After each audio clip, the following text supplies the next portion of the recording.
నమస్కారం sir. Room కోసం వెతుకుతుంటే కింద 2 లైన్ బోర్డ్ చూసి వచ్చాను. మీ పైన రూమ్ ఉందని తెలిసింది. కొద్దిగా మాకు అద్దెకిస్తారా సార్? సరేరా రూమ్ చూద్దు కానీ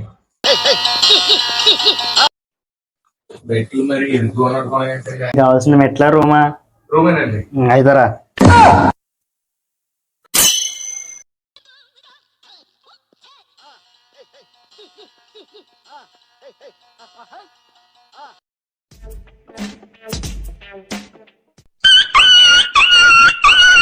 ఏంటి అక్కడ వ్యూ అంత బాగుందా? చల్లగా బీరు తెప్పించిన చదువు గాని వచ్చి రూమ్ చూడు. ఆగు కంగారెడ్డి.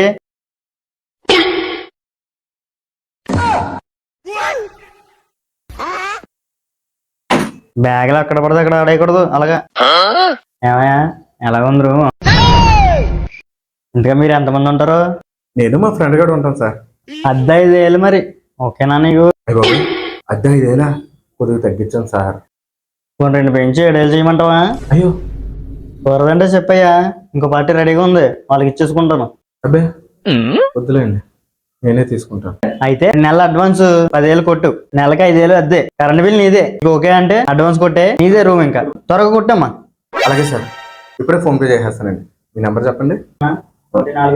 14352945. Punch Prabhakar Rao sir? అవును. అయిపోయింది సార్, చేశానండి. ఇదిగోండి సార్. నెంబర్ 1 రూమ్ నీట్ గా ఉండాలి. నెంబర్ 2 అమ్మాయిలు ఏమైనా తీసుకురాకూడదు. నెంబర్ 3 ముందు అసలు తాకూడదు. ముఖ్యంగా మెయిన్ ఇంపార్టెంట్, బాత్రూమ్ మాత్రం నీట్ గా ఉండాలి. లేకపోతే మీరు వచ్చి కడుగుతారా సార్? ఏంటి పంచ్ ప్రభాకర్ ఇక్కడ ప్రతి నెల 1వ తారీఖున డబ్బులు పడిపోవాలమ్మా. అలాగే మింగే. ఏదో అన్నా? అదే నేనేం మాట్లాడలేదు సార్. మీకేమన్నా నేను అన్నట్టు అనిపించిందండి? నువ్వు నీ ఫ్రెండ్ ఏం పని చేస్తారు? అప్పడాలు వ్యాపారం సార్. అలా తప్ప అప్పడాలు కదండి, ఓన్లీ చీకట్లోనే తయారు చేసే అప్పడాలు. బయట చేసుకో, ఇక్కడ మాత్రం పెట్టకయ్యా. అవును, నీ పేరేంటి? Carrots of Caribbean Alfred morsel. అదేం పేరు? నీ పేరు తేడాగా ఉంది, నీ బిజినెస్ తేడాగా ఉంది. నాకైతే అర్థం కావట్లేదు. మెల్లగా అన్ని అర్థమవుతాయి లేరా పంచు. పంచ్ ప్రభాకర్ గారు, నువ్వేదో కొంచెం తేడాగా కనపడుతున్నావే.